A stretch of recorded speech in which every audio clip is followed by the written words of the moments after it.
Selamat sejahtera semua. Hari ini kita akan buat ulang kaji ekspres tentang tajuk transformasi isometrik. Okey, transformasi isometrik yang anda telah belajar di tingkatan 2 ialah translasi, pantulan dan putaran. Mari kita lihat apa itu transformasi. So, sebelum transformasi berlaku, bentuk raja asal ni kita namakan dia sebagai objek. Okey, selepas transformasi, bentuk itu kita namakan sebagai image. Okey, dan transformasi merupakan padanan setiap ataupun sesuatu titik pada satu raja itu, sata itu kepada image dia. Jadi kalau kita lihat di sini, transformasi ini ya merupakan satu pergerakan ya dengan orientasi dan padanan yang tertentu tanpa mengubah rupa bentuk dia. So kalau kita lihat raja sebelah ni, kita ada objek ABCD ya, objek ABCD.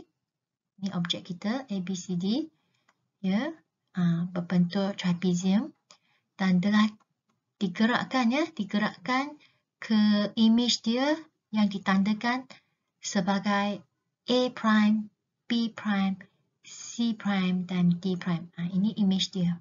Okey, ini image dia. So bentuknya adalah sama, di mana setiap titik itu digerakkan ataupun ditransformkan ya ke image yang baru. So A akan pergi kepada A prime, B akan pergi ke B prime, C akan bergerak ke C prime dan D akan bergerak ke D prime. Okey.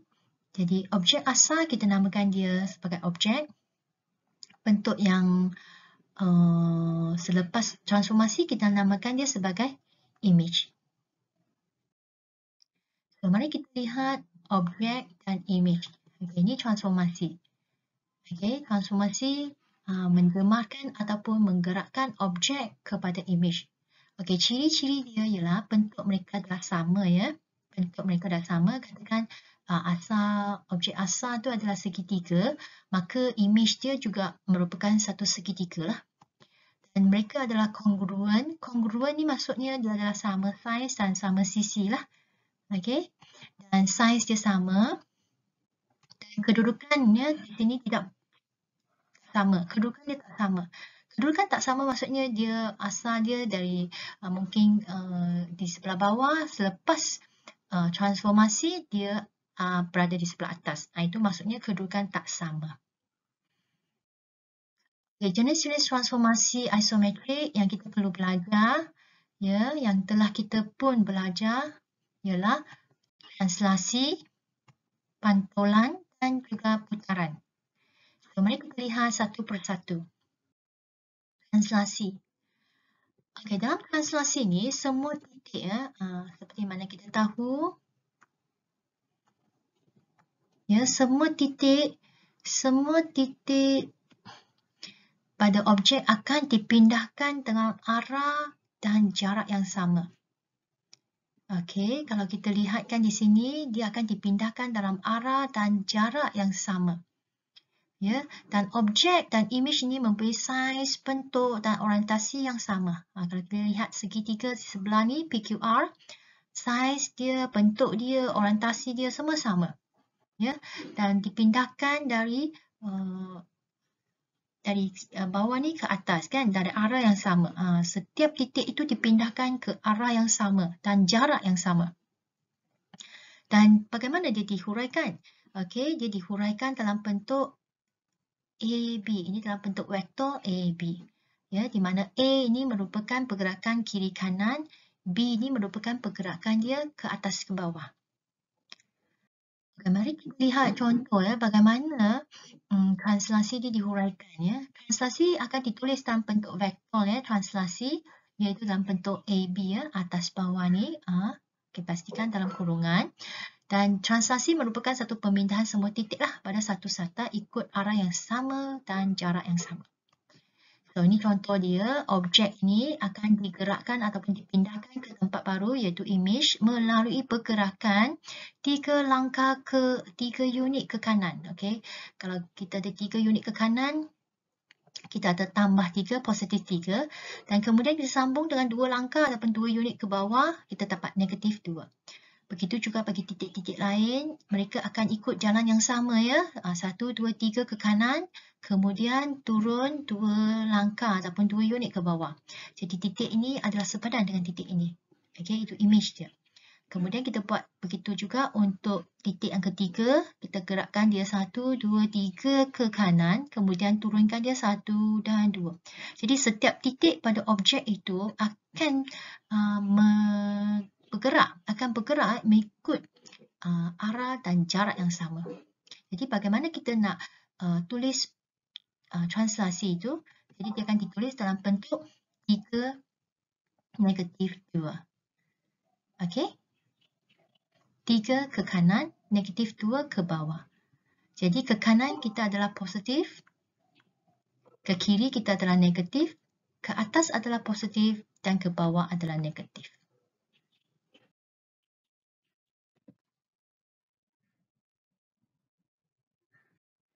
So, mari kita lihat contoh ini. Tentukan vektor translasi OP berdasarkan raja di bawah. Kalau kita lihat raja A ni, OP ni, so pergerakan dia adalah 1, 2, 3 ke kanan, iaitu positif 3. Kemudian dia naik 1, 2, 3 ke atas, jadi positif 3. So, apa yang kita tulis di sini adalah translasinya 3, 3. Okey, bagi raja B pula, pergerakannya daripada O ke P kan, O ke P. Jadi dia ada kiri 1, 2, 3 langkah ke kiri dan 3 langkah ke atas. Jadi kita ada negatif 3 untuk ke kiri dan positif 3 untuk ke atas. Jadi translasinya ditulis sebagai negatif 3, 3. Begitu juga bagi raja C di mana dia ada 1, 2, 3 langkah ke kanan iaitu tambah 3 dan kemudian dia turun 1, 2, 3 ke bawah. Jadi kita ada translasinya 3, negatif 3. Itu caranya kita tulis vektor translasi yang berujuk kepada gambar raja lah. Di sini macam mana kita nak perihalkan translasi? Sama ya. Perihalkan translasi kita akan tulis dalam bentuk AB juga. Kita akan tulis dalam bentuk AB. Ya, so kita pilih satu point, ini adalah objek Q dan ini image Q prime. Kita pilih satu titik ya di mana yang sepadan lah dan lihat pergerakan dia. So kita ada pergerakan dia ke kanan, ke kiri dulu. 1, 2, 3 ke kiri. Kita cari pergerakan mengufuk dulu ya, negatif 3. Kemudian kita nak atas 1, 2, 3, 4 ke atas. Jadi positif 4. Kalau kamu cuba titik lain, mereka akan mengikuti jalan yang sama. Nah, cuba kita buat point ini pula, titik ini. Ya, iaitu 1, 2, 3 ke kiri. Dan juga 1, 2, 3, 4 ke atas. Jadi, translasi untuk gambar raja A adalah negatif 3, 4. Dan terbalik ya, pastikan anda buat yang mengufuk dulu, mengufuk di atas. Dan pergerakan menegak di bawah. So, itu yang diwakilkan oleh A dan B. Okey, mari kita lihat contoh B pula. Contoh B ni, kita lihat sini, kita ada objek P dan P prime di sini. Okey, so kita tengok kita pilih salah satu pasangan. So, kita tengok ni 1, 2, 3, 4. Ya, 4 ke kiri maksudnya negatif 4. Turun bawah 1, 2, 3. Ya, jadi negatif 3. Jadi translasi di sini adalah negatif 4, negatif 3. Dan raja yang ketiga kita ada R kepada R prime. So, kita tengok R ni dia tak bergerak ke kiri kanan ya. Jadi mengufuknya kosong. Jadi diturun 1, 2, 3 je, negatif 3. Jadi cara kita tulis dia adalah mengufuk adalah kosong dan ke bawah adalah negatif 3. Jadi kita ada kosong dan negatif 3. Kalau dia tidak bergerak ke kiri kanan lah, dia adalah kosong. Okey, mari kita lihat bagaimana kita nak lukis image bagi objek A dalam raja dengan translasi yang berikut ya. So, ni adalah raja kita kan. A. So, dia nak buat pergerakan ataupun transaksi negatif 2, negatif 4. Maksudnya dia akan bergerak ya. Setiap titik tu akan bergerak ke kiri. Ya, ke kiri 1, 2. Ke kiri 1, 2. Dan ke bawah 1, 2, 3, 4. Jadi, setiap itu akan bergerak ikut jarak yang sama. Jadi, itulah dapat image A prime di sini. Kalau bagi translasi 3, 1 ni, maksudnya setiap titik ini akan bergerak 3 ke kanan, seperti positif 3. Kemudian turunnya 1 ke bawah. Jadi, titik ini akan berada di sini. Dan lepas itu kita boleh buat gambar raja dia. Ini image dia, A prime. Okey, itu cara kita lukis image ya. Kalau dibentuk segitiga, image-nya juga berbentuk segitiga. Okey, mari kita lihat untuk menentukan image di bawah translasi AB, kita boleh cari koordinat dia. So, koordinatnya kita boleh dapat dengan menambahkan ya translasi AB ni pada koordinat dia. Contohnya kalau koordinat dia adalah 2, 3, jadi kita tambah dengan AB kita, jalan dia adalah 1, 3, jadi kita akan dapat jawapan dia 3, 6 untuk koordinat yang image dia. Okey, ataupun kita buat dalam bentuk koordinat iaitu 2, 3 ya. Kita boleh tulis 2 tambah 3.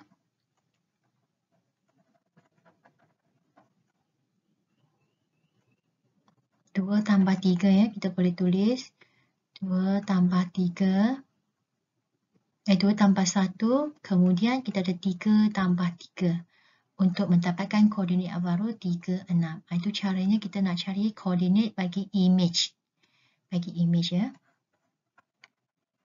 Okey, mari kita lihat sekiranya kita nak menentukan objek pula. Kalau kita nak menentukan objek ya, kali ini kita nak tentukan objek pula di bawah translasi AB. Bagaimana nak cari koordinat image-nya? Ya, image-nya dibagi tahu, jadi kita akan songsangkan. Apa kita buat? Kita songsangkan arah dia. Katakan tadi adalah positif A, sekarang kita nak dapat balik objek kita, kita songsangkan dia. Ya, ke kanan tadi, ke kiri pula. Okey, tadi B ke atas, sekarang ke bawah. Jadi jalan untuk AB ni disongsangkan.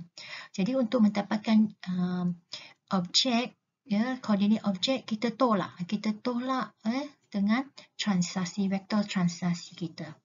Sekiranya kita nak dapatkan objek balik. Ya. Kemudian sekarang kita cuba tentukan koordinat bagi image cos Q31 ni di bawah translasi negatif 52. Jadi ada dua cara lah. Kaedah pertama kita lukis tata katus di mana kita tandakan asalnya 31 ini adalah objek ya, dan dia bergerak dengan translasi negatif 52. Jadi kita letakkan anak panah ya, kita buat pergerakan dia. Ini adalah negatif 5 dan kemudian positif 2. Kita sampai kat sini dan kita baca koordinat ini adalah negatif 2 dan 3. Jadi image dia Q prime ini adalah negatif 2 dan 3. Ini melalui kaedah melukis tata katus. Kalau kita nak kira, kita boleh kira dengan menambah kan. Menambah ini AB kita, ini translasi kita. Kita tambahkan dia. Jadi 3 tambah negatif 5 dapat negatif 2. 1 tambah 2 dapat 3. Jadi kita dapat juga jawapan yang sama, koordinatnya negatif 2 dan 3. Okey, itu caranya kita tentukan koordinat image. Kemudian kalau kita nak tentukan koordinat bagi objek pula, jika koordinat image-nya diberi ya, ini dia. Kita boleh guna kaedah gambar raja ataupun kaedah mengira. So di sini adalah koordinat image dia. Ini adalah A prime.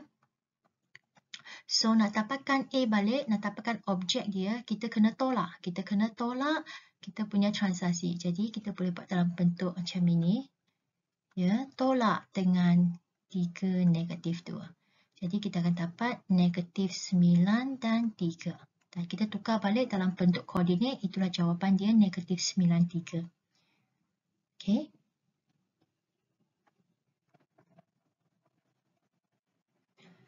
Untuk B pula sama, kita boleh buat dalam bentuk lajur iaitu dalam bentuk vektor, iaitu kita ada 9 kosong sebagai image, ini adalah image.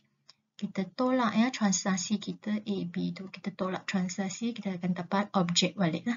Kita akan dapat objek balik. Tolak iaitu 3 dan negatif 2. Jadi kita akan dapat 6 dan 2. So ini adalah koordinat bagi objek kita. Seterusnya kita lihat pantulan.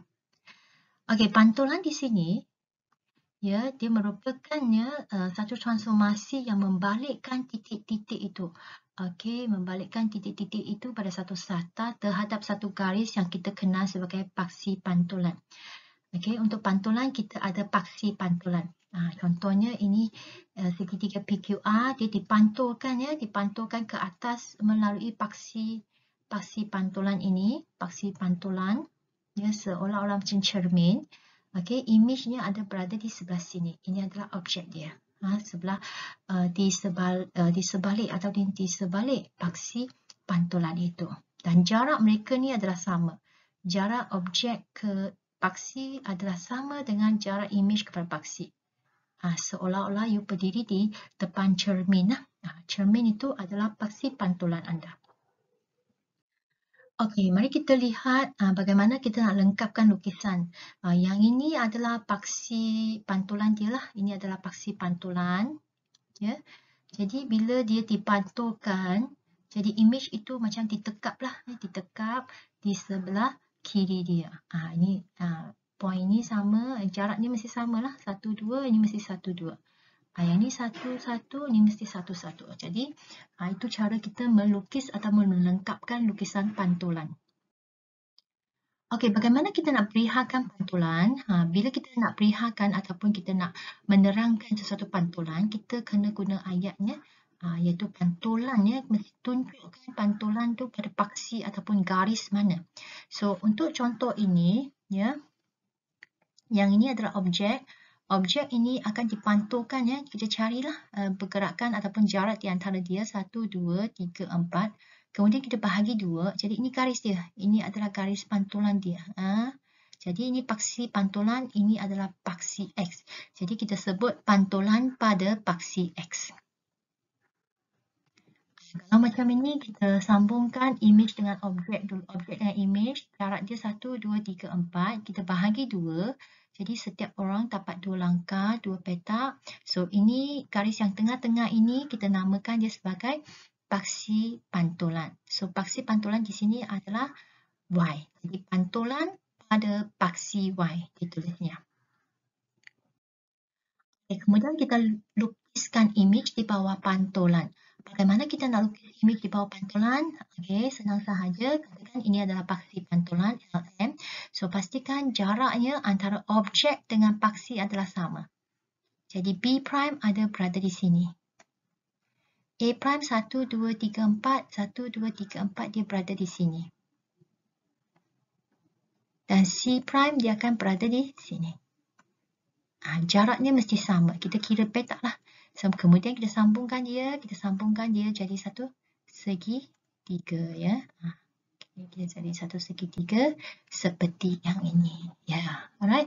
So itulah image dia yang warna hijau itu. Okey, bagaimana pula kita nak lukis paksi pantulan?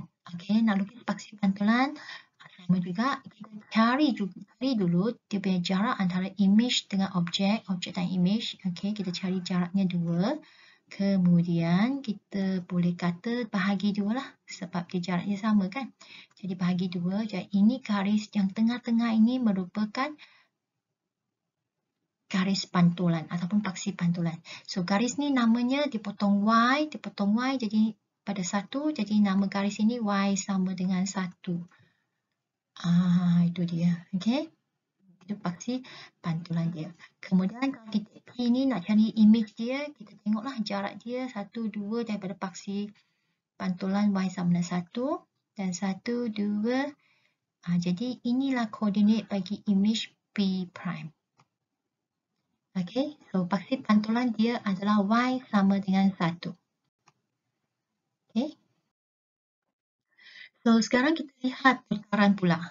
Okey, putaran ini ialah dia setiap titik ya, semua titik pada satu objek itu diputarkan. Maksudnya diputarkan itu maksudnya dipusing lah. Dipusing macam jam kan, diputarkan pada satu titik tetap. Ada satu titik tetap ya, dan dia mesti melalui satu sudut ya, ataupun sudut itu mesti ikut arah jam ataupun arah lawan jam lah. Okey, dan objek yang memberi saiz yang sama, bentuk sama, orientasi dia pun sama. Okey, so kita lihat raja ni, PQR ni adalah objek kan. Selepas dia berpusing pada satu titik, ini adalah namanya titik putaran. Okey, melalui arah dia macam ini. Jadi ini adalah lawan arah jam ya. Dan sampai ke sini adalah image dia. P', Q', dan R'. Setiap titik itu digerakkan dengan arah yang sama, diputarkan. Mari kita lihat, apabila kita melihatkan sesuatu putaran, kita kena nyatakan pusat dia di mana, sudutnya berapa darjah, lepas tu arah putaran dia. Dan arah putaran dia kena ikut ni lah, ikut arah jam ataupun lawan arah jam. So, kalau ikut pusingan jam, ataupun lawan pusingan jam. Okey. Mari kita lihat bagaimana kita nak perlihatkan. Okey, kita tengok di sini. Okey, mula-mula kita tengoklah ini ABCD, ini objek lah. Ini objek, ini adalah image. Jadi dia pusing macam ini. Ini adalah arah ikut jam. Okey, dan sudutnya di sini 90 darjah dan T ini adalah pusat. Jadi kita akan perlihatkan, kita sebut dia putaran ini sebagai putaran 90, dia merupakan satu putaran 90 darjah, itu sudut dia. Arah dia ikut arah jam, pusatnya pada titik T. Jadi cara kita nak sebut satu putaran, ini adalah sudut dia, sudutnya 90 darjah, lihat gambar raja. Dan kemudian tengok arah dia ikut arah jam, ini arah dia, dan kemudian ini T adalah pusat dia. So, dalam semasa anda memperlihatkan putaran, pastikan anda mempunyai 3 perkara inilah. Okey, kalau contoh ni pula macam mana? Ini arah dia ke kiri kan? Ke kiri maksudnya arah lawan jam, ini pusat dia dan sudutnya 90 darjah. Jadi kita boleh perlihatkan putaran 90 darjah lawan arah jam. Ini adalah lawan arah jam pada pusat S. Okay. So, itu lengkaplah bagaimana kita perlihatkan putaran. Okay, bagaimana kita nak lukiskan image? Okay, ini langkah-langkah bagaimana kita lukiskan image. Okay, ini adalah MP. Pusatnya di M lah. Jadi kita sambungkan titik P dengan M. Kemudian kita letak satu protektor. Protektor ini untuk mengukur darjah 90 darjah di sini. Okay, ikut arah lawan jam. Maksudnya P ini akan berpusing P ini akan berputar ke P' di sebelah sini. Jadi tandakan P'. Kemudian ulang step ini, ulang langkah ni untuk titik A dan titik Q. Akhir sekali kamu akan dapat segitiga P', Q', dan R' seperti dalam raja selepas putaran 90 darjah ikut lawan arah jam, pada pusat M. Di sini kita juga dah belajar bagaimana kita cari pusat putaran. So, ni langkah-langkah untuk cari pusat putaran lah. Ya. So, kita sambungkan, mula-mula kita sambungkan A dengan A'. Ada banyak cara lah. Ini salah satu cara yang ditunjukkan. So, A dengan A' kita sambung dan carikan ini pembahagi dua sama. Ini namanya pembahagi dua sama ya. Lepas itu kita buat begitu juga untuk titik pasangan P dan P' dan kita cari juga pembahagi dua sama ni untuk P dan P'. Kemudian kita sambungkan dia. Okey, dia akan bersilang di satu titik. Titik inilah yang dinamakan pusat. Titik yang bersilang itu namanya pusat. Dan kita tengok, kemudian kita sambungkan. Kita sambungkan salah satu titik kepada pusat, kita akan dapati dia adalah 90 darjah dan daripada C kepada C' dia adalah arah mengikut arah jam. Jadi setiap titik itu akan mengikut arah yang sama dan syarat yang sama untuk diputarkan. Ya, okay. So kita lihat bagaimana kita tentukan koordinat objek di bawah satu putaran. So di sini koordinat image negatif 2, negatif 3 sudah diberi K prime. So arahan ataupun putaran syarat putaran telah diberi iaitu putaran 90 darjah ikut arah jam Jadi ini adalah ikut arah jam pada titik L. So ini adalah pusat. So nak cari objek dia balik, dia kena songsangkan arah dia. Katakan objek ini pergi kepada image, dia ikut arah jam kan. Jadi bila nak jalan terbalik daripada image kepada objek, kita akan ikut arah lawan jam pula. Arah lawan jam. Okay, jadi itu sebabnya kita kena songsangkan K ke K prime ini adalah ikut arah jam seperti syarat yang diberi, ikut arah jam. Tetapi kita nak cari balik koordinat itu, kita kena pastikan kita songsangkan arah itu. Kita songsangkan arah dia. Okay, dan kita kirakan, kita gunakan protektor dan letak protektor di bahagian L ini sebagai pusat dan ukur 90 darjah dan buat garis. Dan kita akan jumpa garis pantul putaran itu, dan untuk menentukan titik dia kita boleh guna jangka lukis ataupun kita boleh mengira petak-petak ataupun tengok ukuran dia mesti sama. So di sinilah jumpa K, itu K, kita baca koordinat itu adalah koordinat bagi objek K. K adalah 4, negatif 3. Okay, itu salah satu contoh bagaimana kita tentukan objek di bawah satu putaran. Okey, baiklah. Sekian dulu untuk ulang kaji kali ini.